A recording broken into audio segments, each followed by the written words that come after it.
Here we are back on a Wednesday morning Podcast day with a very beautiful soul. Oh my goodness, which has Yes. just taken us through her modality, which is really beautiful, which you'll find out about in a little bit. So feeling very expansive and very calm. Yeah, very calm. Definitely calmed me down here. Today we have the beautiful Karen Hedges joining us. She is a freedom and empowerment therapist, discovered the life-changing havening technique in 2015 when she was doing research for a book on the mind, body, spirit connection. A body of work. Yeah, body of work. Her early career was in traditional Western medicine, but after a decade she realised that the medical profession was primarily only treating the symptoms of disease. We know that one well. And it was actually life stresses that were predominantly the main cause of most illnesses, both physically and emotionally. After first researching the havening techniques and then becoming inspired to train to become a certified practitioner, she quickly realised that this was the missing link for humanity. Not only could havening quickly and easily transform people from disempowerment back to their inherent empowered state, but also move many from illness back to wellness, both physically and emotionally. This is so beautifully, and I think so beautiful. And for those that are going, what's havening? Think of... we're going to find out. We are going to find out. Yeah. But when I first heard of it, the first It's word certainly that something for everyone. came to mind was... now I forgot. It's like there's a word that people say about, it's like, is it haven or it's a safe haven. Safe That's haven. what I'm trying to think of. That's That's the word I thought of, and I was like, oh, that feels beautiful. I'm gathering it has something to do with that. So welcome, Karen. You're Thank you for welcome. joining us. Thank you, Jo. Thank you, Amanda. Great to be here with you girls. Such a pleasure. We've been eagerly waiting to sit with you today, and as we'll discuss, you've actually gifted us with havening experiences that we've been bringing into our day and into our lives, and oh my gosh, the impact of it in all areas is just so real. It's very, very tangible and such a beautiful experience to share with yourself, but it just affects so many different parts of your life. I love it, and I love the time that we had together. We had a separate session each, which was great.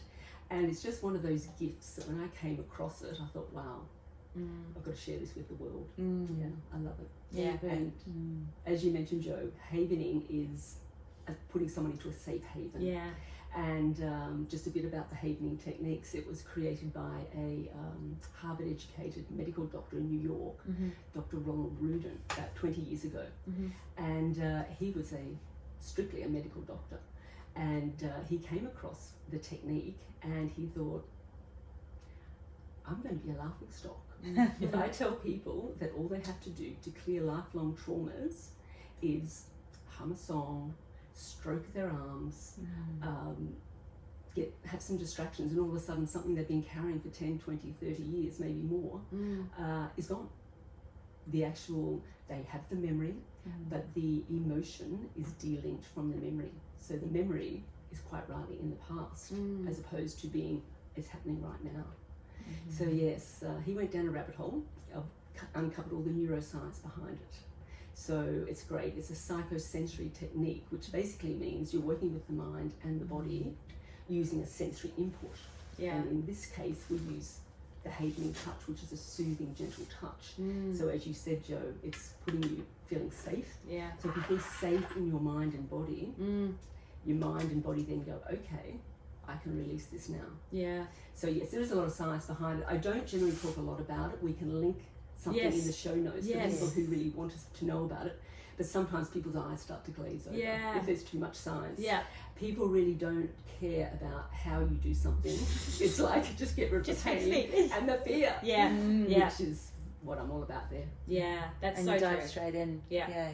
Well, speaking of diving straight in, we're going to dive straight into this episode with you, beautiful lady, and ask, how did your awakening begin? Yes, it's always an interesting question, isn't it? And as we discussed before the show started, to me, I really think the awakening is an everyday experience. Yeah. It's an expansion. We didn't come in as a little baby, and if we leave 100 years later being that same little baby, having had no experience. And so it was one of those things where I had a profound spiritual experience at age 10. Yeah. And it wasn't a religious experience, but it was in a religious setting. Yeah. But it was something that happened, and from that moment, I just knew we're not alone here on this planet. Oh, wow. Yeah, I just knew that there's something greater than us that's here, a beautiful, loving presence, and we're part of that loving presence, and it's really who we are as well. Yeah. Wow, that's pretty profound at 10 years old, isn't it? It was. Yeah. It was interesting, and I just knew. It was a full body knowing that, oh my gosh, it wasn't just, I have a belief that there is a God in the sky. Yeah. It was a full body knowing, like, wow, I have nothing to fear. Yeah. Because I'm never alone. None of us are ever alone. Oh. And that greater, whatever it is, God, spirit, source, energy, is a part of who we are. But it was very funny how it happened. Do you want me to? Absolutely. I was going to ask, but I thought, yes, absolutely. Yeah. So we were raised as Christians in our family, but I sort of called us the Christmas Christians. Oh, gorgeous. We'd go at Christmas and maybe Easter. Yeah, and yeah. We'd certainly celebrate. We believed in a God. Yes. You know, that God in the sky. So that was sort of talked about within our family, but we didn't go each week. And when I was about 10, my grandparents, who I just loved dearly, they joined the Pentecostal church, which is an evangelical type Christianity. Yeah. Form of Christianity. And of course they wanted to share that with their children and their grandchildren. And they lived a couple of hours away from us, and they had a beach house. And so at Christmas we'd all go down to the beach house, all the cousins, the aunties, the uncles. That sounds very Australian. Very Australian. Yes, yeah, beautiful. Very Australian, yes. And that was so much fun. Yeah. And on this one particular time we were down there, we'd go to the beach, we'd go fishing with Granddad, we'd come home, there'd be the big family get-togethers.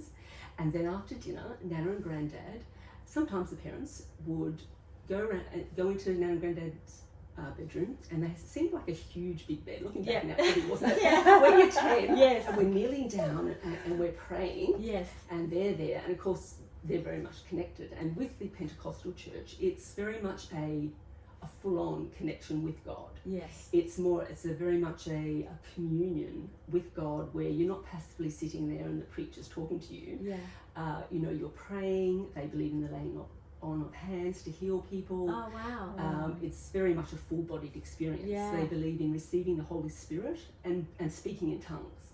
Oh, I like this. It's very real. Yeah. If you've never experienced us, please find somewhere that does that. Yeah. It's not something that I practice now, but it was something beautiful then, and it really was part of the awakening. But yes, this speaking in tongues is like, it's a spontaneous thing that happens to you, and it's an unknown language, and some people call it the language of angels. It's like light language. It's like prophecy. Yeah, that's right. Yes. It's prophesying. Yeah. Wow. How's they would call it in tongues? Like how they call it Speaking in tongues. So, I had sort of seen a little bit of this. We'd been to the church, and it was all very uplifting and clapping with the music. And as a child, we're dancing in the aisles. Loving it. We just love the energy. Yeah. They're fabulous. But it all seemed a bit strange. Yeah. And a bit weird, and these people speaking, what's that language? But as a child, you sort of tend to flow with things more. Especially when you're with your family With your and all family. together. Yes. And it was a fun time, and they'd make a big picnic. You'd go the whole day. It wasn't just go to church for an hour and go home. It was a whole day, and you'd have fun and whatever. Everyone was there. So on this particular day, there I am with my two favourite cousins. One was 9 and one was 11. 3 girls. And you know what it's like when 3 girls get So together? much fun. So Oh much my fun, gosh, and the cheekiness of it. Yeah. So there's Nana and Granddad, and we're all around this big bed, and we're praying. Wow. Hallelujah, hallelujah, hallelujah. And I'm like that to one cousin, and I'm like the other one, and they're like that, digging me in the ribs. And we're sort of being, giggling, quietly giggling, Nana and Granddad, hallelujah, hallelujah, hallelujah. And we're there mocking, hallelujah, hallelujah, hallelujah. Well, all of a sudden, God, source, universe must have thought, right, here's a bolt of lightning that came down into my body. I spontaneously started speaking in tongues. And it was like, oh my gosh. And I call God, spirit, and I call it the life force energy, because it was like that. It's like this life force energy came into my body. Wow. And it was like this being, I was like, lightning was coming off me. Wow. And I'm like, what the? Yes. At the same time, a profound feeling of love. So I wasn't frightened in any way, but it was like, whoa. And so from that moment on, I thought, we're not alone here on this planet. we're okay, it's all good. So Wow. that was really the awakening. And from that, I just had a profound sense of peace. And I have zero fear about passing over Yeah. or any of my family or friends passing over. In fact, I've got to reel it in a bit, because when my grandmother died at 96, beautiful life she had, we were very close all the way through, and she lived alone up until the last few months of her life. And her son, my father, rang me and said, I've got some news, Nana's passed away. Wow. And I spontaneously said, oh, how wonderful. Oh. And I thought, oh my gosh, I've got to reel that back in. Yeah, This is wow. her son, this is his mother. Yes. And go into the compassion, I'm Yes. so sorry. But I just had this, wow, how exciting. For her, Yeah. She just yes. had this brilliant life. Yes. She lived to be 96. We all loved and adored her. Everyone who met her loved and adored her. And I just thought, wow, so that old overcoat has now just been left on the bed. Yeah. She's gone off. She's Yeah. now probably back, probably meditating into a new body, Yeah. having a wonderful new experience. And I just thought, how wonderful. And I really am like that. And when I go to a funeral, I've got to stop smiling. Yeah. Like, it's just, people must think, who is this? She's supposed to be a therapist. She's supposed to be, compassionate. Here she's got this bit. How are you? Great. Isn't it wonderful? Yeah. Talk about the person. Yeah. So yes, that's how I feel about it. We're all just here. We're 1% human. We're having this amazing 99% spiritual experience. Infinite. Yeah. No need to worry. It's so beautiful to Just- have that. It's absolute Yeah. certainty, isn't Yeah. it? And so joyous as well. Yeah, So, definitely. So that's why when people come, and I mean, Joe, you said that. I said, great, Joe, so excited to see you. We'll have fun and expansion today. Yeah. And people go, I've just told you I had a divorce, not you. I Yes. just told you this has happened, that's happened, I've had this and that. And you're saying we're going to have fun, it's going to be exciting. And yet every time, in session, once we clear, we clear those issues, we clear the fear, the pain, the grief, whatever's going on, all of a sudden, people then, I step back into my power. Yeah. I see that now. All is well. We're all here. There are silver linings to everything. Everything is part of our soul's expansion. Yeah. So yeah. That's so beautiful, and I think about when, just from what you've been talking about just then, there's a few things that popped up. The first thing was this song lines. You know how Indigenous people and also Yes. some African tribes and all that, when a child is born, they Yes. have their own song. Yes. And whenever they hear that song in life, when they have trauma, when the tribe comes back together and sings the song, the child goes into this state of kind of like bliss. Yes. And it Safety. reminded me of that, of safety, of the safe havening to what we talked about earlier, but I know it's entwined in your world now. That's just Yes. the way that you do it. But there's so many different cultures that have the same technique. It's just Definitely. all said in different ways, isn't it? Definitely, Joe. Yeah, it's wild. I just had that kind of realization as we're sitting here thinking that we all have that same kind of thread through us talking about souls. 100%. Yeah. It's so interesting. And it's interesting, isn't it, where you'll have a flash of that. Whether it's, you love the beach, Amanda, you're going down there and you're swimming with the ocean, or you see a sunrise, or, you're with your beautiful children, or Yeah. your grandchildren, Yeah. you've got the grandchildren. And it's one of those beautiful things when you see through their eyes, because the young ones, I mean, as mothers, we've got Yeah. amazing stories that our children told us. 18 months, 2 years old, out of the mouths of babes Yeah. is a Yes. common saying, because they're so fresh from spirit. Yeah. They remember who they are. That it's before, society. Yeah. Generally well-meaning parents and society, caregivers. No one sets out to harm a child generally, but we take on these sort of beliefs Yeah. that we know, Yeah. Look at the young ones. Ask the 2-year-olds, ask the 3-year-olds. So much wisdom, so Yeah. much truth there. What did Yes, your they're grandparents do incredible. when you were sitting there having this? Oh, my grandmother, because it was funny, because I rang my brother and I said that I was coming to see you girls, and part of it was the awakening, and I said I realised that was my main awakening that's then carried me through my whole life, where really things just sort of don't affect me. I just go, okay, there's a blessing here, there's a lesson here. And I asked him, and he said, well, he said, I remember it. He said, but I Oh, wasn't my in the gosh. room. He somehow ducked out. And he said, I remember Nana coming out, and she was just so euphoric. Yeah. She was just like, oh my gosh, how wonderful. So yeah, that was a thing for them. So where everybody they want to share it. felt it. Everybody was kind of sub-experienced your experience or observed Definitely the grandparents who were in the room. The cousins were like, whoa, what just happened there? Yeah. I don't know. Yeah. But it was one of those moments of celebration. Absolutely. Because when that happens in that religion, then you get baptized. Yeah. You know, it's a proper baptism. Yes. That's not correct, not proper. But it's not something you have as a baby where you just come through and it's just part of Automatic. the ritual. That's right. Yeah. So for them, it's a ritual where that has happened. You've received the Holy Spirit. You're speaking in tongues. Under you go. You have a proper dip under the water. Mm-hmm. So that was big for them. And Beautiful to be celebrated in that way, and it was lovely. And also at that age, like pre-teens and all those sort of times of growth and expansion, to have that certainty and confidence and just that trust. Yeah, it's interesting because along the way, you know, certain things happen throughout your life. You know, whether someone has a car accident, in the work I do now, I see it all the time. That, you know, there's certain instances, and within my nursing, when I was straight out of high school, what do I want to do? I don't know. Girlfriend's going, let's go. Yeah.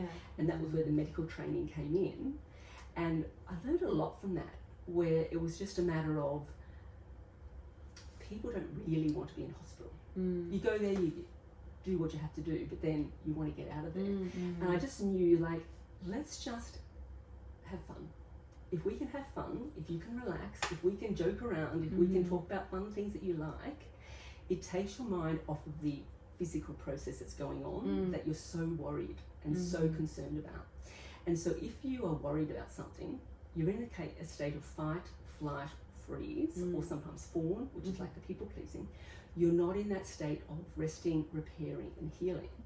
So this was before I knew havening or anything like that, but I just knew that if I can go there, we can talk about the football, we can talk about whatever their interests are, we'll just have fun, and people would get better much quicker, and then they would go home and they'd feel so much better. So true. But it was always also interesting when someone died for the first time, and that was when I saw that. And Joe, it was incredible because you'd be with someone, even if they were sort of in a semi-coma, they were right near the end, family had been, whatever, there was still an energy within the room.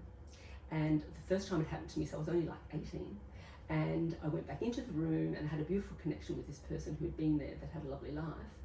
And they were there, even though only semi-conscious. 5 minutes later, I walked back in, and the whole room was different. Yeah. It really was like there was just an old overcoat on the bed where their body was. Yeah. But their energy, their life force had gone. Yeah. And it was just like, okay, we love these beautiful bodies. Sometimes we get distracted by them. But if we just remember, like, I said to my dad, he's now 92, Dad, your body's just like a car. At the moment, yours has been 400,000 miles around the clock. Yeah. You know, he's got a few aches and pains. He still plays golf twice a week, but you know, he's doing all these things, and he seems to have a fear of dying, as a lot of people do. And I said, Dad, you don't need to worry. I said, there's a brand new Ferrari on the other side. You're going to step out of this car, this beat up old car that served you well, and you're going to step into this brand new Ferrari. Yeah. And he said to me, oh no, I'd rather have a Toyota. I said, okay, that's your choice. Why a Toyota? They go on forever. A diesel Toyota, I'm thinking he's going for the sturdy, everlasting. But what I'm hearing there too, like with your nursing, is that you're seeing people as, instead of seeing them as a patient, you're seeing them as people. And absolutely, Amanda. I think from recent experience, when people go into hospital in pain or discomfort, that social connection and being seen as a person is very enlivening, which is, you know... And that's only if they are, because often it's, you know, it's a 36-year-old female in a 14B who's having a hysterectomy. So very disassociating from who they are as being, it's more the body part. Yes. So, it was one of those things that was, I loved it, but then it was time to move on and do other things as well. But then when I did the havening, I do a lot of work with people prior to having, whether they've got an illness or whether they're going for surgery and they have a fear of going in for surgery. And my beautiful mother, just a quick story about Mum, she's 85, 86, just turned 86, and she's had 2 total hip replacements in the last 3 years. Wow. And she was a little bit worried about going in, and she hadn't been in hospital for about 45 years. Yeah. And the beautiful part of havening is that it's very quick because you're working with the electrochemical system of the brain, and it's very soothing. And so what you do is, instead of just talking about it, you go, Mum, is there any previous experience in hospital that you worried about? And she goes, oh, well, there was something 45 years ago when I was in hospital. 45 years ago. I can't think it's time to Good that. memory. Yes. Well, yes, exactly. So within like 10 minutes, we cleared that memory. So yes, she had the memory, but the emotional charge wasn't there. Yeah. And the other part of havening, which works with, you know, elite sports people. So Trevor would love this, Joe. Anyone in whether it's just a professional Olympic sport or, you know, basketball player, whatever, is that yes, it clears past encoded fears, traumas, or whatever. Results. Yeah. But it can really, as Absolutely. an elite athlete, if you've come second every time, you know, 100%. yeah. That's I think about that straight away. It's like results can be traumatic. Definitely. Yeah. And instead of going, I lost, you know, you got the silver medal in the Olympics. Yes. Like, Yes. let's Yeah. celebrate that. Yeah.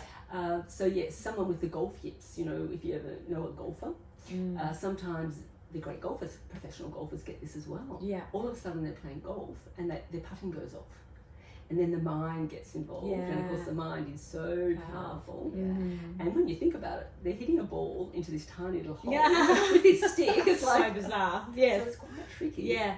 But because they're professionals and they practice and they train the body, which is great. But if you haven't got the mind on board, Yeah. there's a problem. So yes, what you do is you clear any past, whether you say the winning there or not winning, Yes. the golf yips, whatever, the operation. So you clear that, and then you go, okay, let's be the movie director of your life. Let's imagine what would be the ideal outcome that you would like, and then we start the havening process, Yeah. which another 10 minutes later, so they become a little bit into the future. So in Mum's case, I said, just go to the day after the surgery. Just imagine the surgery's happened, it's all happened, and you're there, and you just get up, you haven't got any pain, and you're there with the physio, and you just walk down the corridor. Because I had the nursing background, I knew the whole regime. Yes, of what yes, yes. we It was would walk perfect. through it, take Yeah. it through it.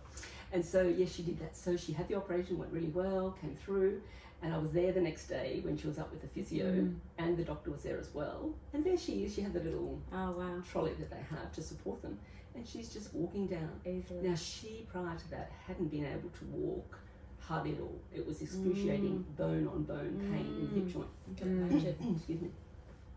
So, yes, it was just a delight to see her doing That, this. and you be able to do that for her. And the nurses were there saying, would you like some painkiller, Mrs. Beasley? No, I have no pain. Oh, fabulous. So they kept asking, and she had no pain. Wow. So the mind Yeah. and the body were totally in sync with each other and just like She- happy. She was a movie director, and off she went and she did that. That's a perfect way to, because our next question is around the thoughts and the mind. Oh, okay. So before you knew about havening and any of that, when did you first notice a shift in your thoughts about the world around you? Well, it really was that 10-year-old experience. Yeah. That I can remember.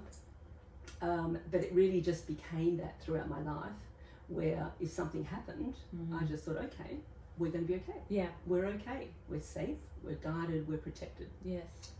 So, you know, no matter what it was. And when my grandmother passed, I'd often speak to her, and I'd say, Nan, I need some help now. Excuse me. All right.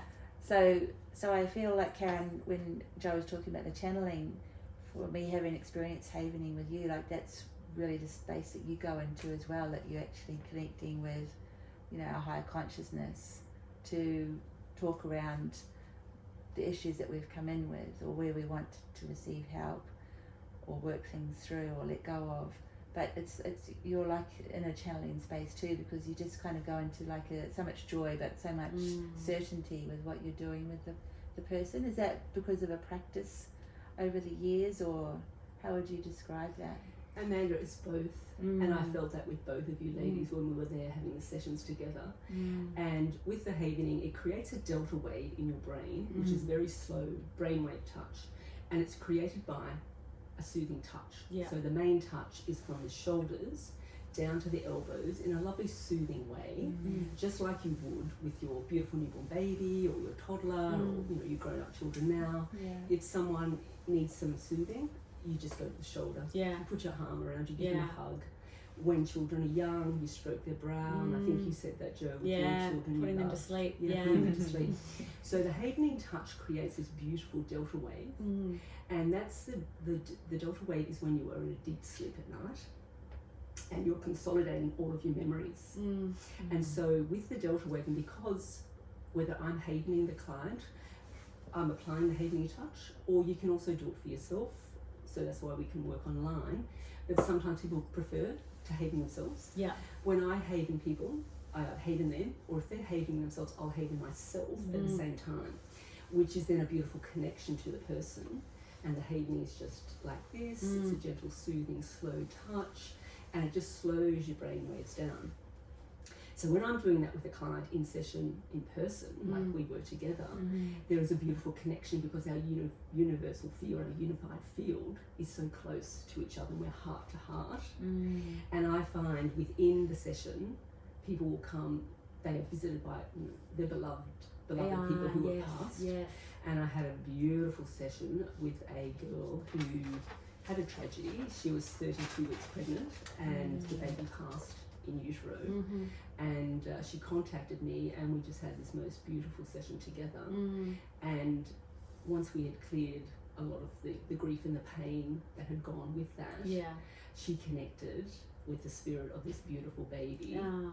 And oh my gosh, it was so powerful.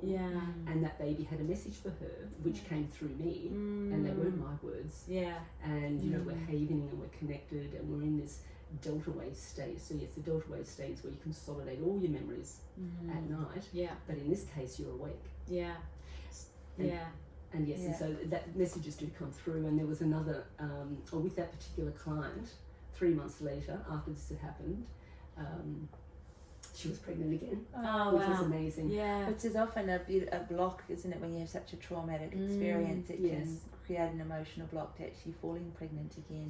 100%, because you have a fear. I don't want that happen again. I don't want to fear that. And a lot of people who have issues with conceiving will come to me because of that. Or when they were 17 or 18, they had a scare where they thought they were pregnant. Dear God, please don't let me be pregnant. My father was killed. And so then the body has this message. And when opens up. When they're 30, 35, 40, I'd like to get pregnant now, but they find they can't get pregnant. Body's going, but you said no. And I'm listening. Your wish is my command. And so the body will protect you because with our brain, I mean, people think, oh, that's to make me happy. No, that's to keep you alive on the planet. That's the survival part of you. That's all it cares about. It doesn't care if you're having a great day. I'm keeping my human alive. That is my job. And the havening works directly with that fear center of the brain called the amygdala. And so so we are able to directly access that. We can clear that fear because you might have a fear from when you're 5 years old. And now you're 45 years old. And your 45-year-old self has keys to the car, keys to the house, a credit card. The 5-year-old or 4-year-old self didn't have that. They were reliant on their parents, their caregivers. So they had to shut down a part of themselves. And instead of making mummy and daddy wrong for not loving me how I needed or meeting my needs in the moment, I make myself wrong. So I am wrong because it's too scary to make mummy and daddy wrong because I'm alone in the world.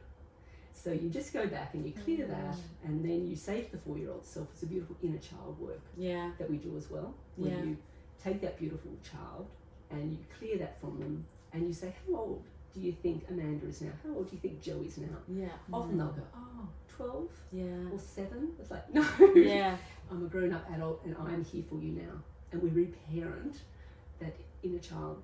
So we do all different things throughout the session. It depends what's needed. It's so beautiful. It is. It's very beautiful. Connecting in with the inner child is such a powerful sweet spot, I think, isn't it? Because 100%. Again, reflecting back on your experience as a 10-year-old was kind of having a happy childhood. Those are the things that tend to have such a powerful experience, and have that little girl to draw on, I guess, as you travel through life. Definitely. Is a beautiful gift to yourself, isn't it? And it's one of those things where I see that in everyone else straight away. People might come and say, I've got a laundry load list of, I've got this, and then that happened, and then this happened, and all I see is this beautiful divine spirit within. They've had these experiences. It's not who they are. And so that's why some people go, oh, I'm broken. I said, you're never broken. It's not what's wrong with me. It's like, I wonder what happened to you.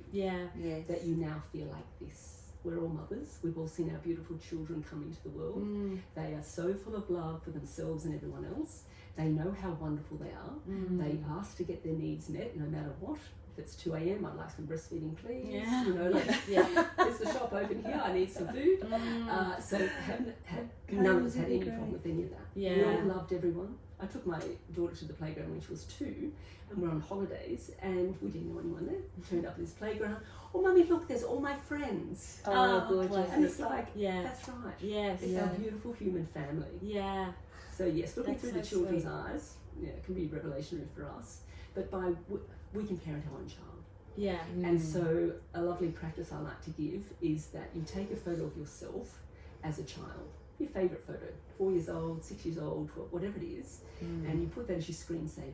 Oh, yeah. And every time you check your phone or answer your phone, there you are. Yeah, that's beautiful. And you just take that little second of acknowledgement. Oh, I love you. Yeah. Oh, Jojo, you're so cute. I love you. You know. That's so cute. And it's easier to say that, and also getting a photo and putting that same photo on your bathroom mirror as you're getting cleaning your teeth. Oh, hi, gorgeous, I love you. Oh, we have a great day. You're amazing. Yeah. Whatever.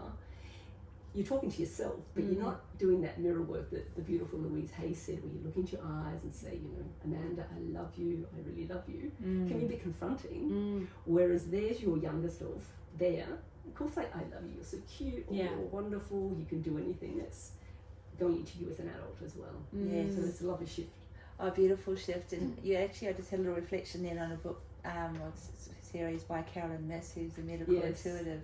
And one of the processes she developed was when you're talking around, going back there before, I got an aspect of, it's almost like you create forgiveness with people, which is, we're all looking for that in some way, shape or form from, with our wounds and traumas and things. And she had several different things, which were a combination of the chakra system and the Catholic Church, more or less, with, it was quite interesting. Yeah, There were so many different avenues where it was about communion, it was about forgiveness, and it was all these different processes that she took people through. And it's kind of what you're doing with the havening, is giving people permission to forgive themselves, to see themselves again in their true light without all the encumbrances and that 1% of human weighing them down. Well, absolutely. And if you think of it like being the onion, you often hear people say it's peeling back the layers of the onion. So if you think underneath, you're a beautiful shiny diamond. Your own beautiful children have told you that and shown you that. They come in and you see them as a beautiful young child. Could they ever do anything that would ever make them unlovable or unworthy? Like, no, we have, we make mistakes, but they're just lessons along the way. Every human does. But at the core, we're infinite beings. We're miracles. Yeah. We're connected to all that is. And if you think, well, I'm just on this journey, having expansion, having experiences, getting the feedback. So there's no such thing as failure. It's just all feedback. Absolutely. But it is beautiful with the inner child work. Yeah. And often you'll find if you can clear away all that baggage, because you don't need it, it's in the past, it's not happening now. You always say live in the now, be in the now. It's much easier once you take off those layers to go, that's right, that's who I am. And you're so much more in that when you're not carrying that backpack of troubles that you've been carrying. Yeah. Most of them were given to you anyway. You've taken them on as beliefs, which they're not true. Well, I love what you said before about the young child not wanting to put things on mummy and daddy because that's too scary and they're already feeling alone. I mean, wow. Does it make sense? Oh, so much. Yeah, so much. Everyone sort of can relate to a certain degree and you feel, wow, we all felt like that. But we weren't all born like that. We were all born knowing, as our beautiful children were, we're lovable, we're worthy, we deserve to be here, we're here for a purpose. Yeah, I want to bring it back to you. Yes. Yeah. I feel like it's all about Karen's journey through the havening. It's really beautiful. But I want to rewind just for our listeners to be able to learn from you, because you know just the way you talk about it's so beautiful. Like and you're so knowledgeable on it is, and it makes it easy to understand. But we want to kind of pull it apart and understand how you got to that place. So, and one of the questions that we have is, what did you decide to change outside of the construct of the world with you in your teens, even going into, you know, being a mother and all that, did you do anything differently because of the experience you had when you were 10? Like, did you have to, like, you know, part of that is hard, stepping out of that mainstream world that we live in to make our own choices that are for the betterment of you and your family. Yes, and Jo, it's one of those things where, as we talked originally, was every day is an expansion, and every day there is an awakening. And so if you look at your life, you're a 10-year-old, then you're a teenager, then you're out in the workforce, married, children.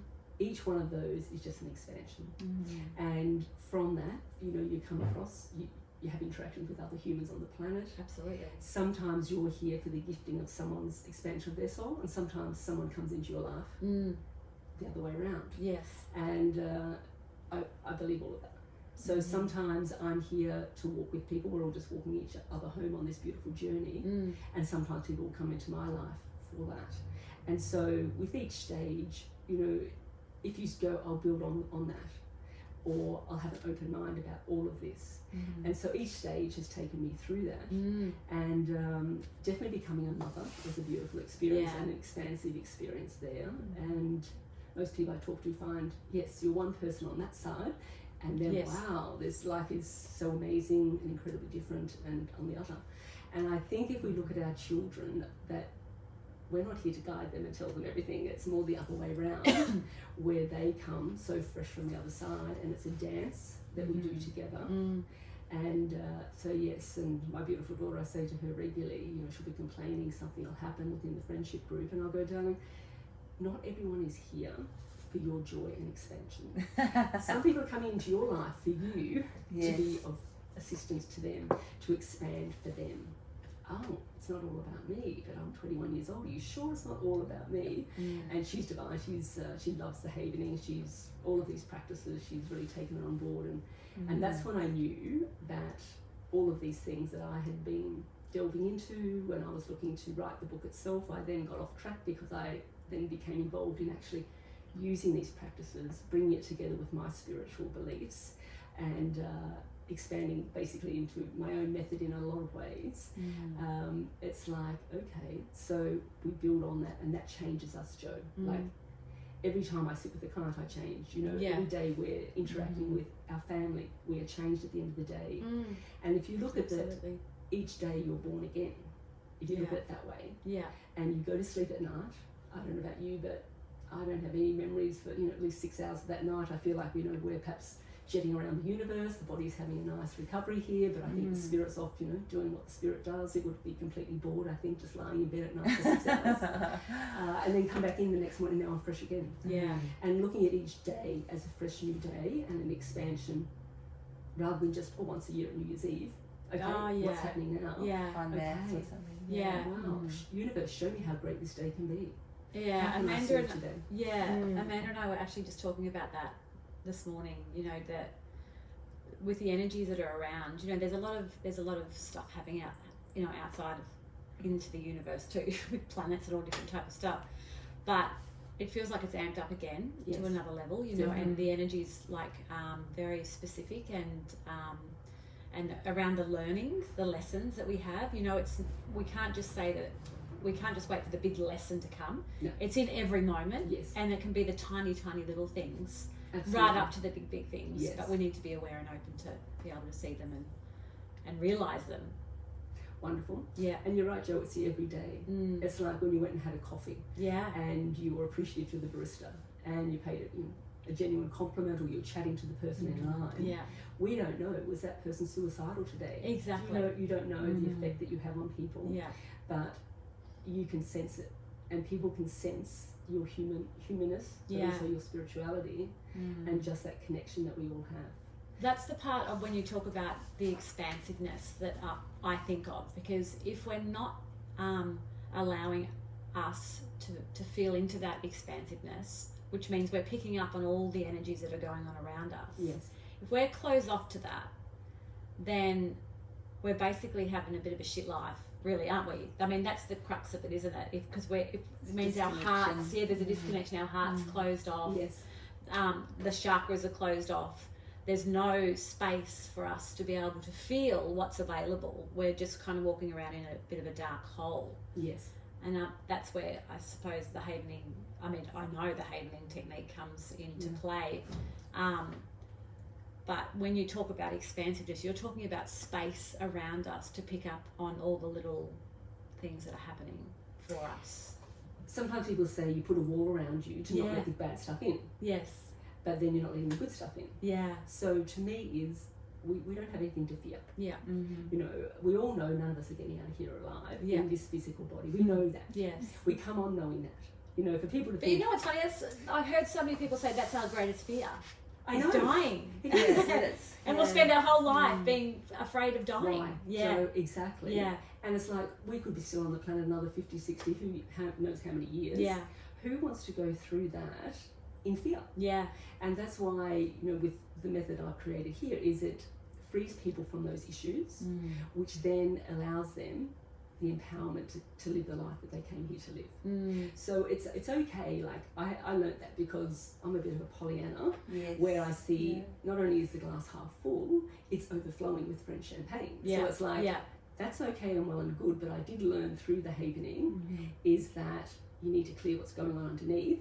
Otherwise it's a bit like putting the glitter, or putting, you know, someone will say, you know, putting perfume on a pig. Or it's one of those things where you need to clear. I've heard another great term. Come on, what have you heard? Putting ice cream on shit. It's horrible. But That as well. We're not yes. having any Yeah, of I know. It's wild. So if something goes wrong in Karen's world, that. like something big goes wrong in Karen's world,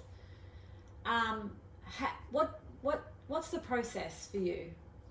Well, what I'll do is I'll go and have a quiet time. Yeah. I'll do the havening, which is very soothing. Yes. I'll tap into, okay, what emotion am I feeling? Yeah.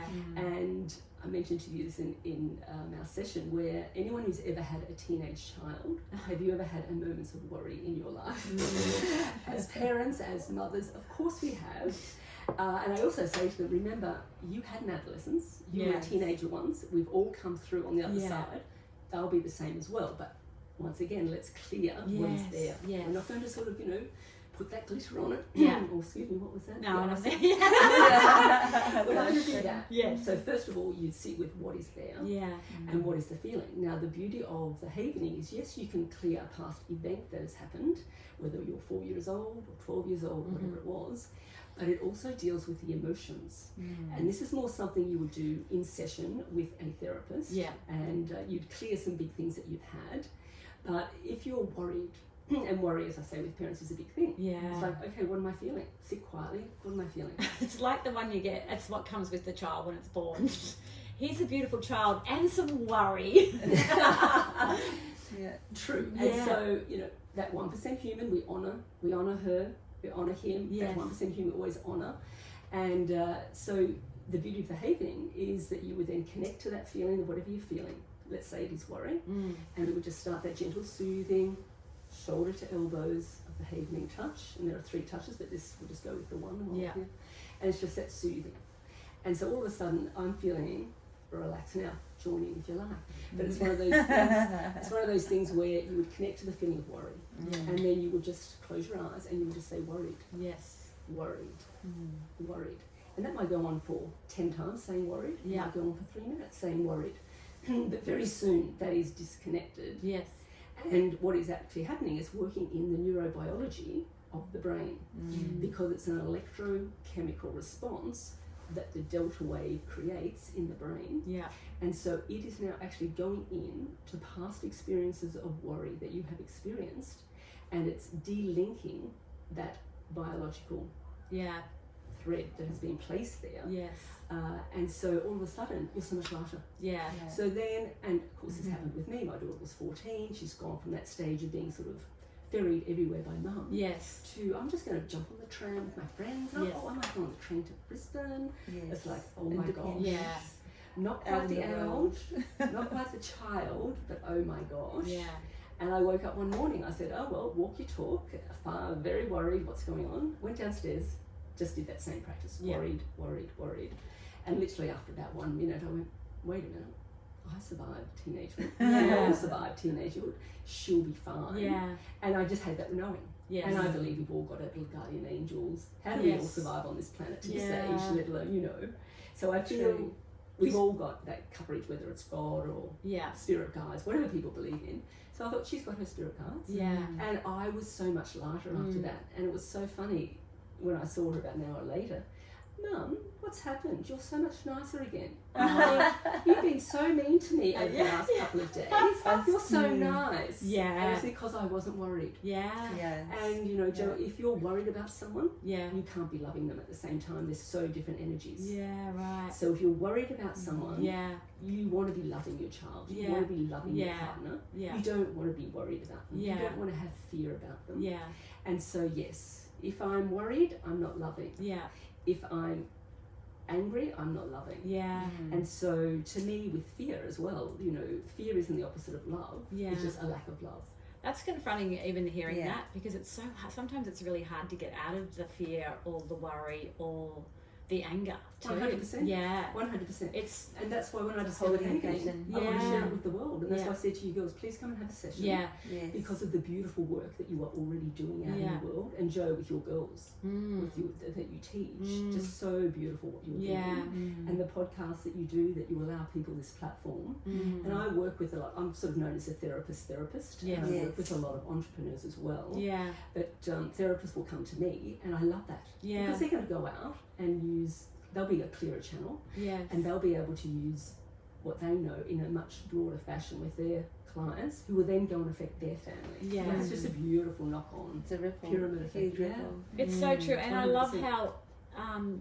how I want to use the word simple. You make it, Yeah. because sometimes we think of therapy as weeks and days No. and months and No. dollars and all No. of this stuff, and you have to go deep and you have to cry and all. A lot of people think that's True. because the feeling That is has so been the heavy. That's the old one. Yeah, the feeling's so heavy that they think that it's going to be heavy to get out of it. Yes. Where it's, oh no, it can be something like that. Very quick. Yeah. Well, there's a book written by one of the Havening practitioners. His name's Harry Pickens, and it's called 15 Minutes to Freedom. Yeah, wow. And the reason it's called... I love that. Yeah. It's fantastic. And that's what it is. And the reason it is so quick is it's because, and this will be in the video if you want to put it in the Yes, show yeah. notes, it's working on the electrochemical system of our brain. So if I go and turn on the light, which is electricity, I put the light on, boom, it's happened. That's why it's so quick. Right. So someone can carry a trauma that they've had for 50 years and it's all gone in 15 minutes. yeah. And people go, that is phenomenal, ridiculous. isn't it? How did that happen? But it's true. Yeah. And beautiful Dr. Rudin, he's had thousands upon thousands of clinical studies within his office. Yeah. So people would come to him, New York, downtown Manhattan, great medical practice, huge, and they'd come for their blood pressure, they'd come for their checkup, whatever. And when he was developing Havening over the past 20 years, it's been established for 13 with trainings and things, 10 years in 2013. He would say, yes, good. So have you got any phobias? And they'd go, oh, well, yes, I have got a cat phobia. Oh, can we try something new? And within literally of that 15-minute Yes. consultation of generally taking the blood pressure, he would then quickly do that, phobia gone. Wow. And they'd go, Doc, what did you do to me? And they knew him and loved him. Yeah. He'd been their family doctor for those years.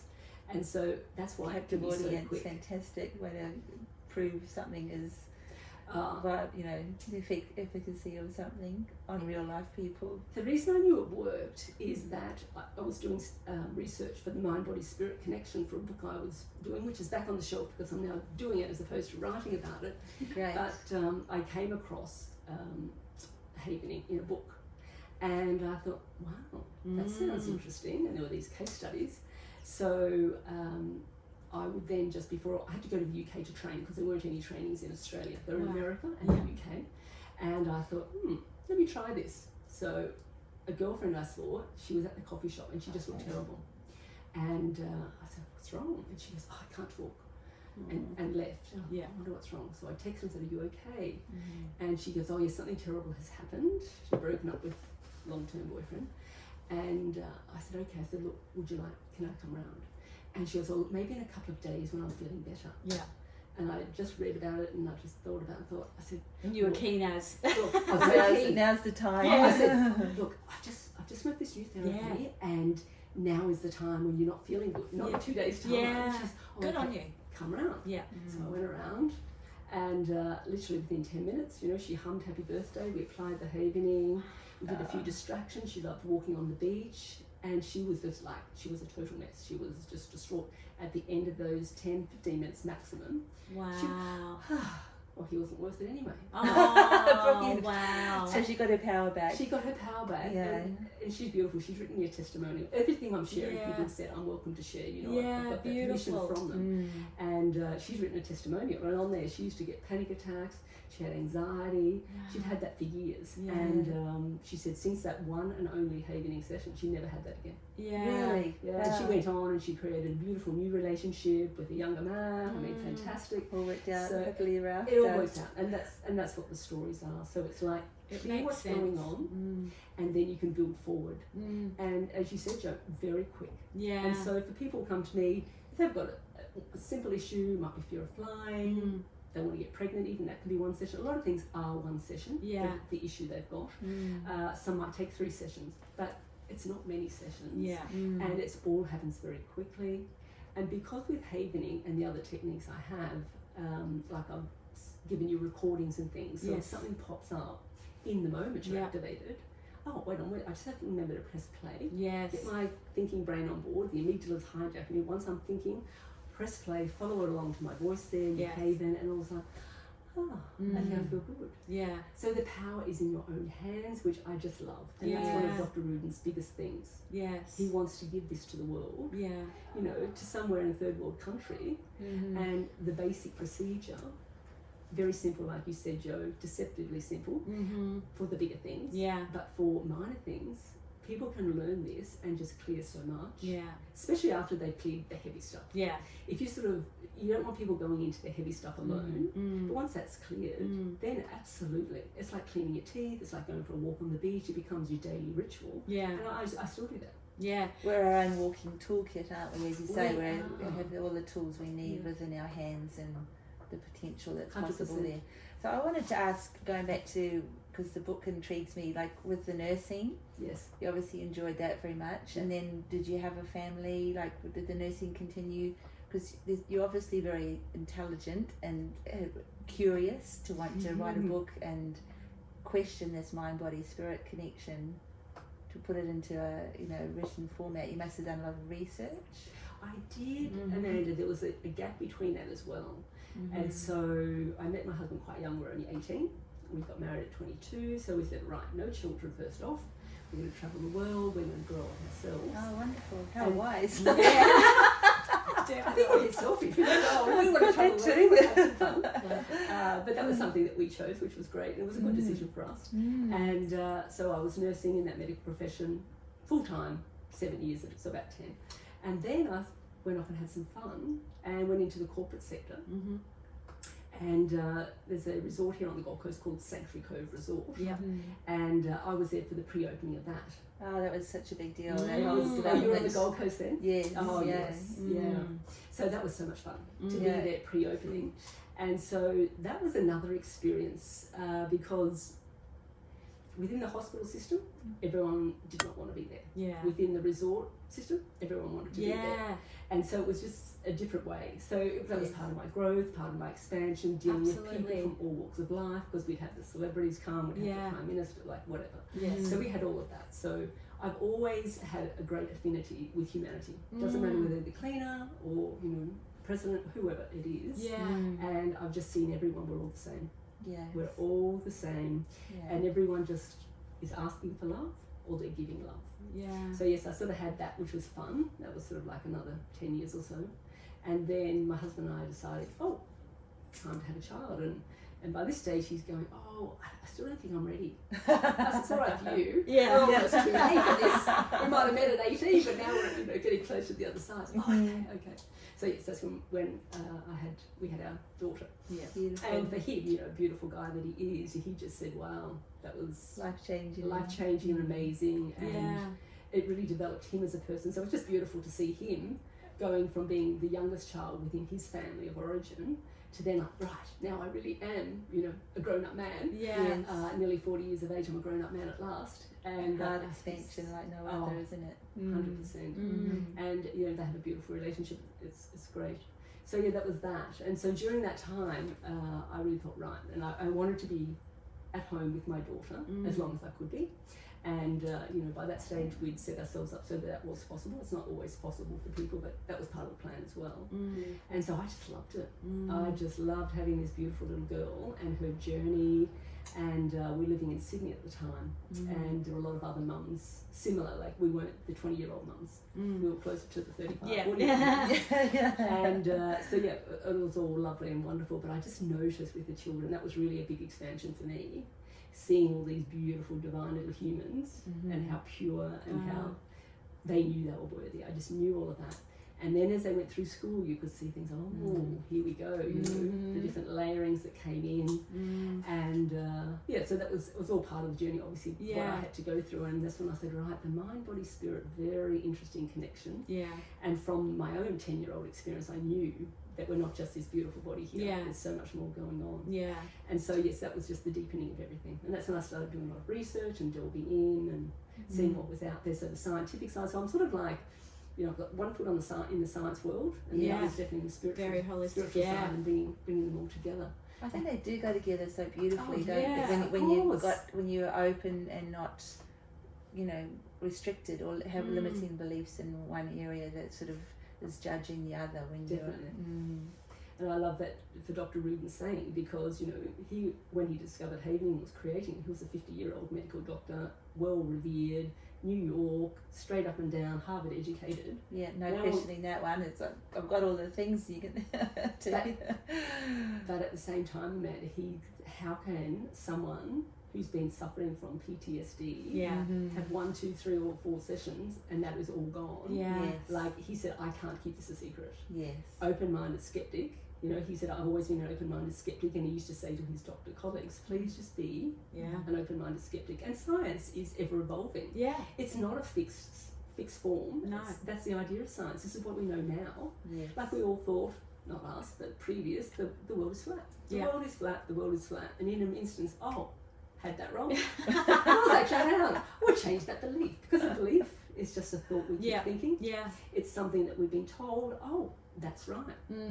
But there's enough people saying this is what we have to believe and this is how it is. And then there's a few people over here questioning and going, but. And then until that balance or people see for themselves.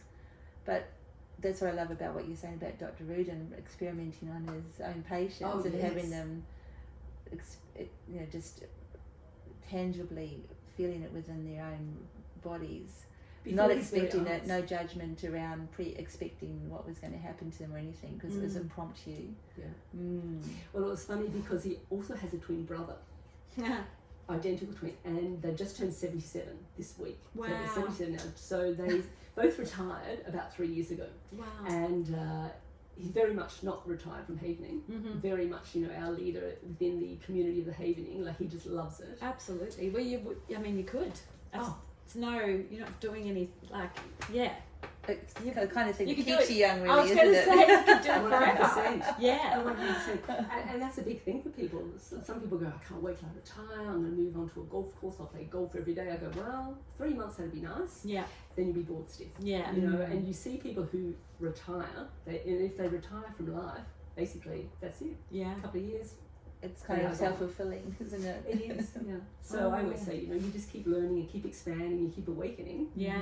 Till the day you go, okay, my soul is finished with this beautiful body, and I'm just going to leave you now, and off I go. Yeah. So. And at 77, you kind of, like, it's literally, as you say, like only in the last 10, 15 years that it's been out in the world. That's right. It must be so exciting for him to, you know, have the community that he's establishing of all the people teaching it or passing it on, and to see the people benefiting 100%. In real life. That would be the greatest gift, wouldn't it? And the other thing that's nice about him, some people will teach modalities and they say, right, you must not deviate from this. Stay in this box, stay in this lane. He's quite the opposite. He says, you go forth we know it works by itself, but Yes. if you're already a hypnotherapist or a psychologist or whatever other modalities you have in your toolbox, add it with it. Yeah, beautiful. And so everyone within the Havening community, instead of saying, well, Havening bolts onto what I have, they now say, well, I use Havening in at least 90% of my sessions. Yeah. Everything else is now the bolt-on. The Havening is the standalone. Yeah. And that's how I definitely feel about it. It's at the core of everything I do. Yeah. But he's so flexible and open. And because he was never a therapist, so he's very open to learning. And someone will say, well, look, we could use it this way as well with the inner child work. Oh, great. So he's open to that expansion. But as I said, he just wants to share it with the world. He wants everyone to have this so it becomes a household name, this thing called Havening. And it's a bit like when you have your own, when a baby's born. You know, we all need that touch to thrive. And it's natural and it's within us, some more than others. And if we haven't been parented that way, often we won't parent that way. Yeah. And so sometimes people come to us and they say, wow. I said, so it's like a gentle touch, just like your mother would have soothed you. My mother never soothed me. Yeah. Like the first time they have felt that lovely soothing touch is when they've come to have a Havening session. Wow. And it's like, what, you know, they obviously had been, you know, cared for, loved, but not necessarily in the way that we love and need. Yeah. Like in Romania, there was that study, and I can't remember how long ago, but they had all these orphans, and they popped them in, lined them all up, all the little cribs, hundreds of them, gave them a bottle, not many staff, that's fine, they're all cared for, no one got cuddled, no one got lifted up. They all passed on, they had mental illness, the power of touch we all need. Yeah. It's in us Yeah. as mammals, like you'll see that other mammals just look after their kin like that. Yeah.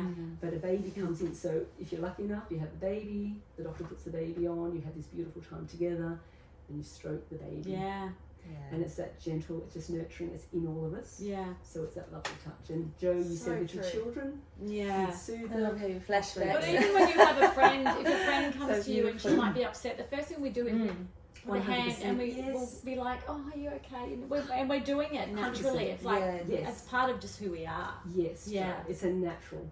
And all they did was they put the EEG machine on so they could measure where do we get the most delta waves. Right. So they hooked up. Yeah. And they're okay, so That's in a just- therapeutic session, it's from the shoulders down to the elbows, Yeah. lifting, shoulders, elbows, or very high delta waves were created in your face across Yeah, the that's forehead. where I like it. Yeah. Put me to sleep. It's my thinking favourite. And about all it this right one now. as well. I love that Wow. heart. Yeah. That's not technically a havening, but it is. That's the one I love at night, and I've just adapted it. Yes. And once again, Dr. Rudin just adapted, but within the therapeutic session, it's the face, Yeah. across the cheeks, Yeah. and your hands. Yeah. So you can either have it up like that, and it's just that slow, gentle, as if you've got like a glass pearl Yeah. that you're holding between your hands. You don't want Ah. to drop it, but you don't want to crush it. So And it's just nice. that lovely, gentle. Yeah. And if you're out and about and you don't want anyone to see, you just pop your hands under the desk. Yeah. And you can just gently, discreetly, just haven your hands here. Yeah. Which is what a lot of the students do, you know, they're at school, they don't Yeah. want to be seen to be doing anything like that. So it's just very subtle. Yes. And yes, Amanda, my favourite one, if you wake up in the middle of the night and you're lying in bed and you don't necessarily want to fully start Yes. havening, which you can, but you're just half awake and you put one hand on your chest, on your heart centre. I like to think of Yeah. connecting to your heart centre, connecting to the divine, and the other hand on top, you just sort of like basically in a circular motion just stroke Yeah. the hand that's on your heart, Yeah. and you're getting one hand haven. Yes. And so it is still havening, and you can soothe yourself, and before you know it, you're back to sleep. Yeah. Or if you're worried about something, you can just lay there and just worried, worried, and all of a sudden it's like, oh, because what you're doing is delinking that pathway Yeah. that's been created in the brain. So it's actually So the wild. biology is being changed without drugs, without surgery, just with your own hands in a matter of minutes. Yeah. That's the fantastic part. Is there's Yeah. no outside influences. It's purely your own. No side effects, zero side effects. That's the whole thing. Yeah. Except joy and expansion. Yeah.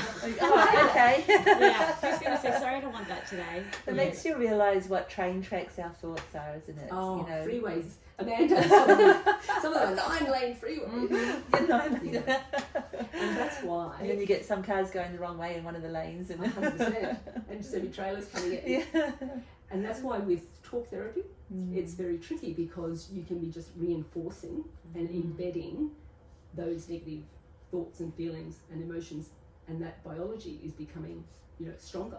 Yeah. Whereas with the havening, there's a chemical process that delinks it, Yes. completely delinks it, there's the memory, but it doesn't have that on-ramp to have the emotional charge. So it's like, I know this thing happened to me when I was 4 years old, but I now realise, okay, that wasn't about me, and I survived. Obviously, I'm here, I'm safe, I'm connected to all that is, I'm okay. And so then you can go on and live your life without being triggered by something else that is actually linked to the earlier.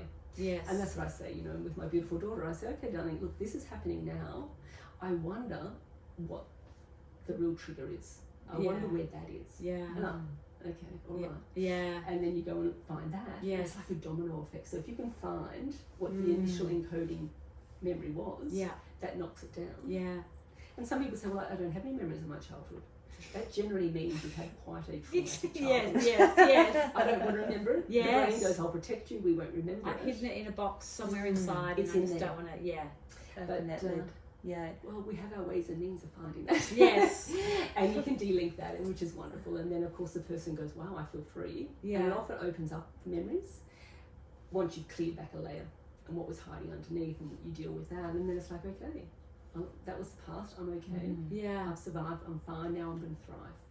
Because Yeah. they take it off. I know with my session too that things come up that I wasn't expecting. I know. Yeah. I love that. Yeah. So I was That was literally really going to cool. say too, things just pop in Yeah. once you take that layer off. Like it's like, It's quite hello, surprising. like you're in a state and I'm, traveling along. The next minute, it's like a little thing comes in. It's like, hi. It's like, what the hell? Where did you come from? And something you never would think would be a problem. No, exactly. Which is really interesting in itself. It doesn't always have to be something big on that No, note. it It does can be, not. it can be big. 100%. by Yeah. all- yes. I It often doesn't say have to be. people, don't be surprised, because the thing you're coming for is often not Yes, the thing. yes. Yeah. Which is life, isn't it? It is It's life. always we worry about this, and it's not the thing that we need to be worried about. Or we, it's kind of a bit like life. Did you just on life, and because one of the questions we ask is when did you notice a change around the world? And I'm just curious to think, like, from the people that you work with, I would like you to consider that question, but also in an avenue rolling on from that, people that you're working with, did you notice through COVID years, like any trauma or things that people were coming to you with change, like was there an influence from that worldly experience? Definitely. And it was interesting too, because it brought up a lot for people because they were at home and all of a sudden they didn't have the distractions of going out. So it did bring up a lot of things. One beautiful person who came to me during that time, she was French, and she was slightly estranged from her family. Yeah.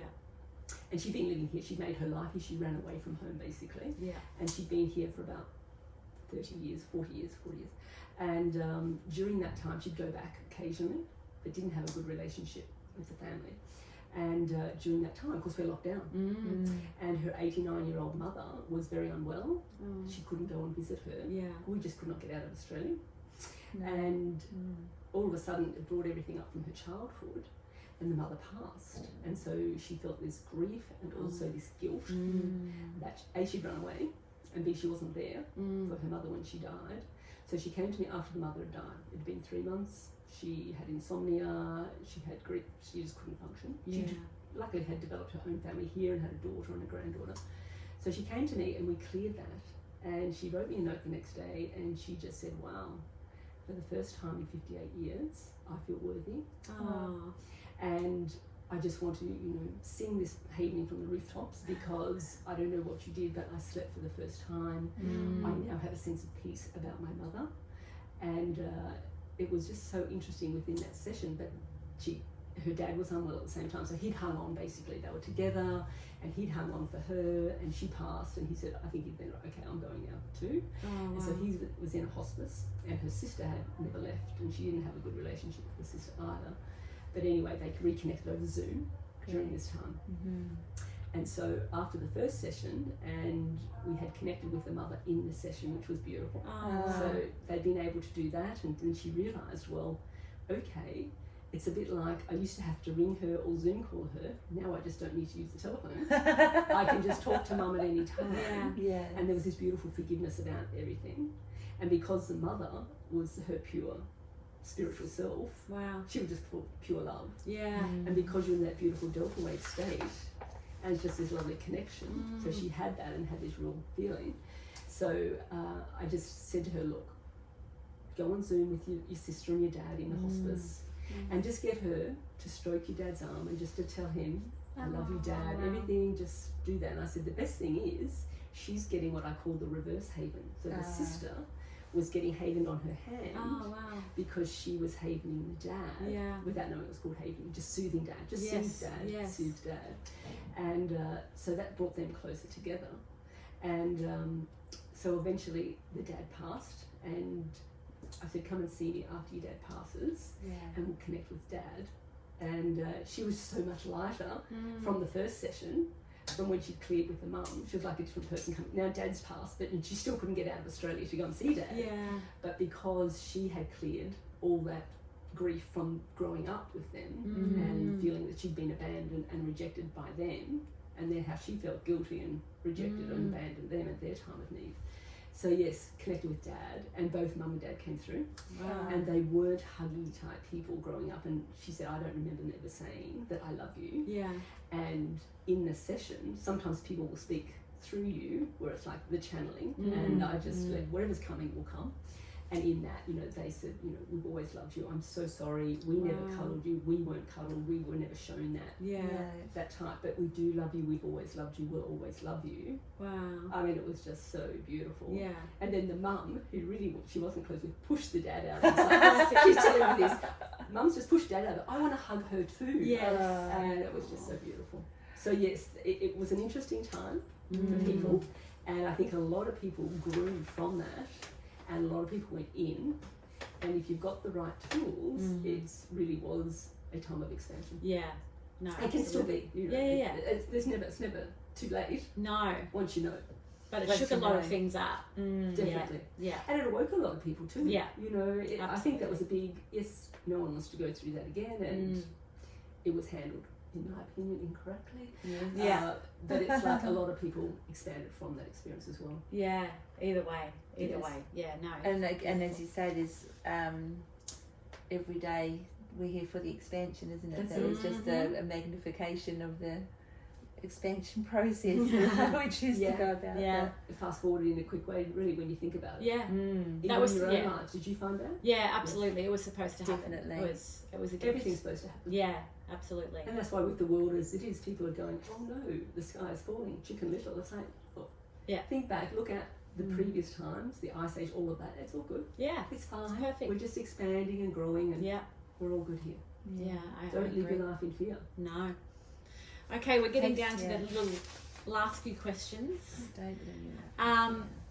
Which I think I know the answer to this one, but I'm going to ask anyway, because that's probably, you might surprise us. But what do you do now to support yourself with staying in the moment? Yes, well, it probably won't surprise you, Joe, after this conversation.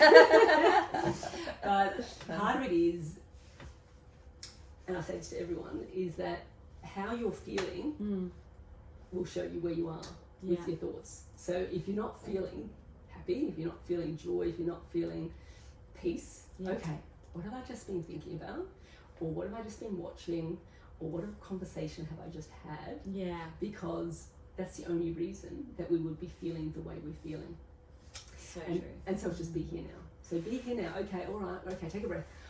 Okay. And to me, the breath, because of that experience I had, is like your breath is the connection to the life force. Yes. A little bit like the baby comes out, takes the breath away from the mother. That's the life force. And so to me, always go to the breath, go to the havening. Yeah. And also with our brain, it loves to hear, I'm okay, I'm safe, and I'm loved. Yeah. And if your brain goes, oh, you're okay, you're safe, you're loved, the fight, flight, freeze part goes, oh, nothing for us to do here. Yeah. Let's go and have a nap. Let's go on to the heal, thrive, rest, repair part. So you've got the two different nervous systems within the physical body. So one is either I'm fight, flight, freeze, I'm a fawning, I'm going into defensive rage. So during that time, we're not healing. We're not digesting the food. Okay, so when we're out of that side, on the physical side, and the parasympathetic, which is your rest, repair, thrive side, that's when you heal. So anything physical issues, your digestion goes on, you're feeling much happier, you feel relaxed, you sleep well. Well, havening straight away puts you into that parasympathetic, just like that, Jo. And with your breath and with your mind. So you take the mind, and what is your mantra? For me, it's, I'm okay. Yeah. I'm safe and I'm loved. I'm okay. And you put a little smile on your face, even if you don't feel like it, because that then tricks the brain to go, oh, well, she's smiling, so there's no real issue, there's no tiger, we don't need to be fearful here. Okay, well, we must be okay. Yeah. And then it hears your words, say it out loud, I'm okay. I'm safe and I'm loved. Yeah. And those beautiful delta waves kick in, and that soothes your system as well. Yeah. Fake it till you make it. The sleep thing is real, because in the havening that we've done together, and the practice itself, I noticed a huge difference in being able to sleep, actually sleep. Isn't that wonderful? Very restorative. Yeah. Wonderful. Yes. Because you've gone into rest and repair. So Amanda, it's not just the sleeping, your whole body's healing. So things that, think, oh, well, I won't heal that, whatever's going on with your skin. Excuse me. It goes, I need to be alert. Is there a tiger coming into this bedroom? Well, of course there's not. There could be. She does have a cat. Oh, you do, Albert. Yes, beautiful Albert. Yeah.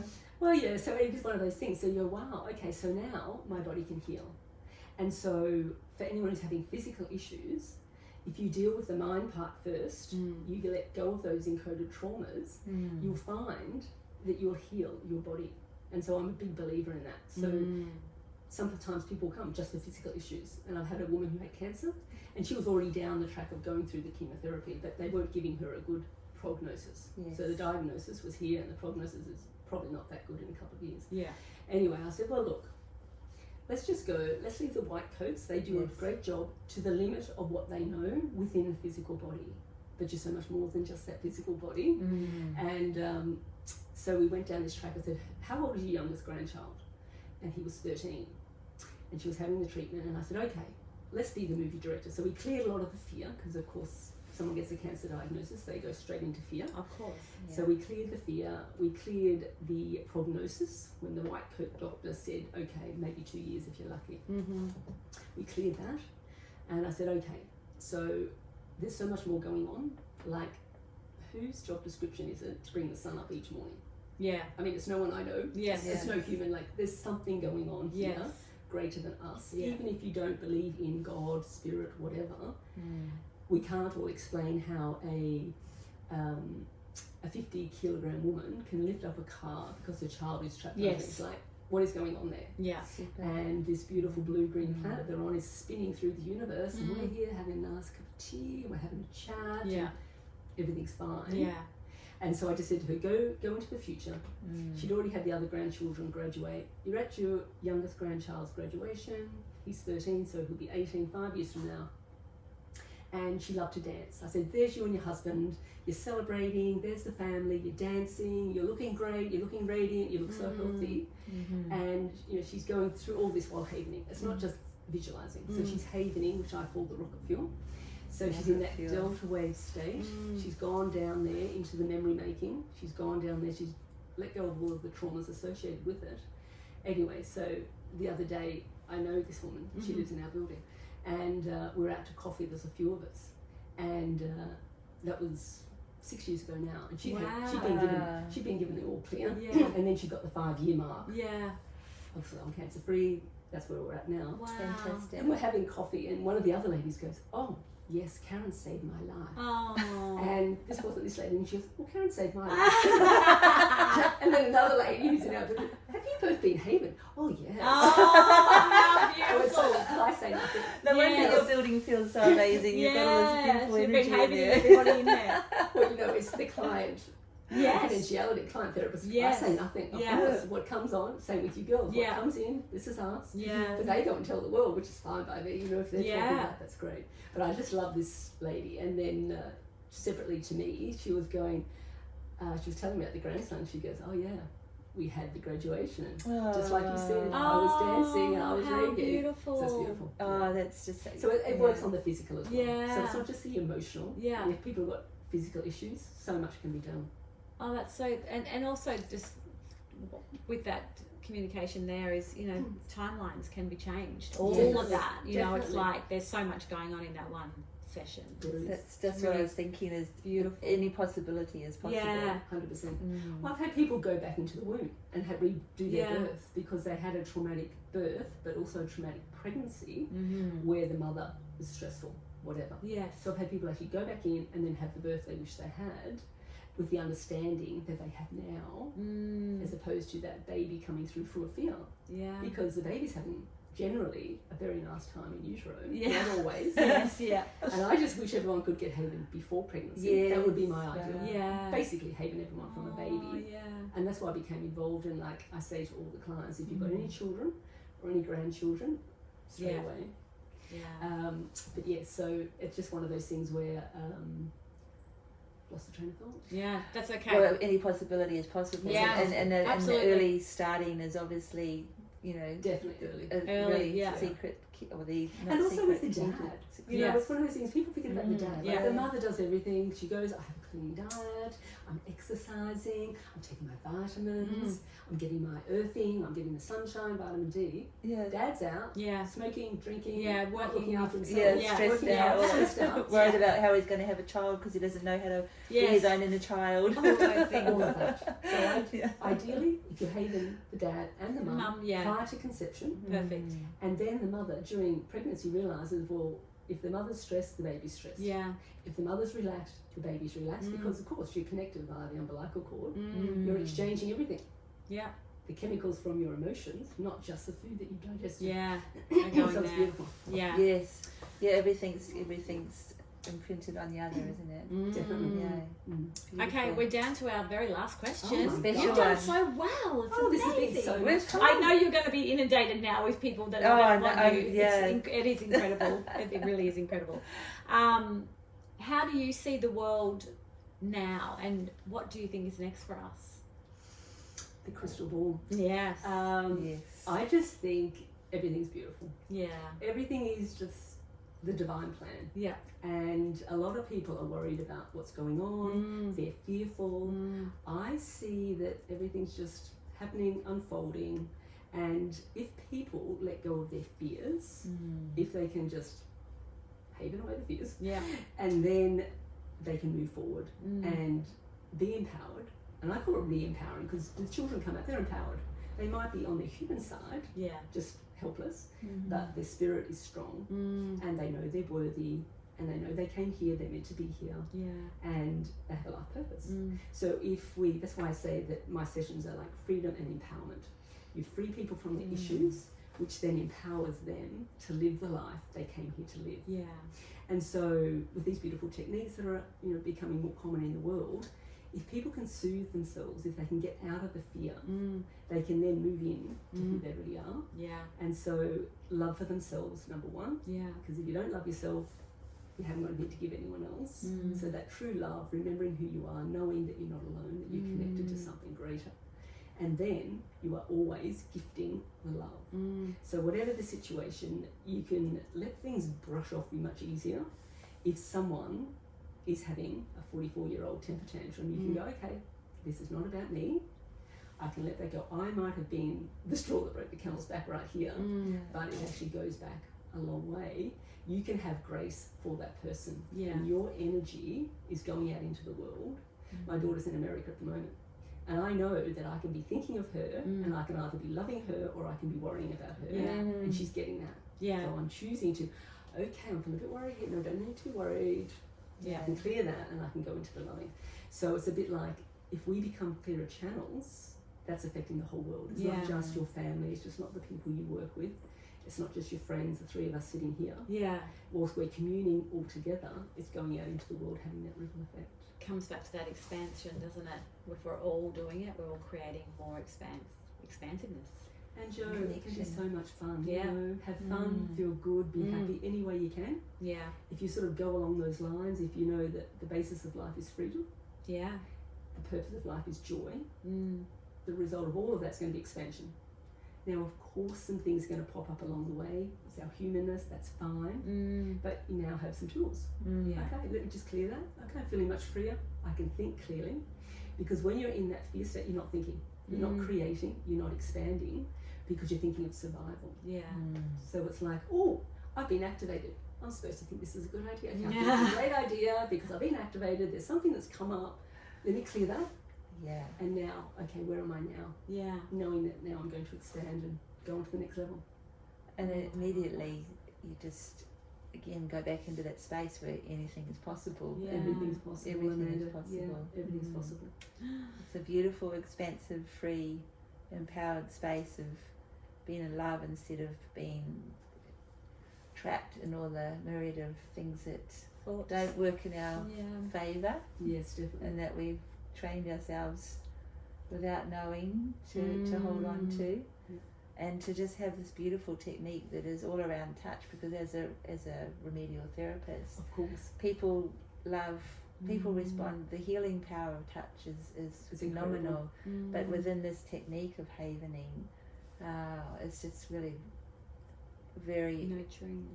very nurturing, and as you said, Joe, simple and instant, as you said, Yeah. Karen, like it's just a And also magical It's permanent as well. This is a Yes. beautiful thing. You know, like my beautiful husband loves a massage once a week. Yeah. He'll go and have a massage. He'll come home like a little lamb. Yeah. He'll lie there for a couple of hours. Yeah. Yeah. Then he might get triggered by that. Yes. And of course, he wants me to be his lover, not his therapist. Yes. Thank you very much, Karen. Absolutely. And that's fine. Yeah, Yeah. exactly. But yes, the beautiful a massage is amazing. We all Yeah. feel good. If you Yeah. like, having a massage, you feel great after a massage. Yes. The thing I love about havening is that you're de-encoding something. Yes. So yes, you're having a lovely soothing, but you've also then permanently let go of something. Yeah. Which is, And so then you've got that lovely feeling. because as you say, like, you know, the little lamb suddenly gets triggered and sees a tiger. That's right. We with people they like to have the massage regularly, Yes. but there's no behavioural changes or anything like that. yeah. So it's, you know, lovely to receive and very important to receive Yes.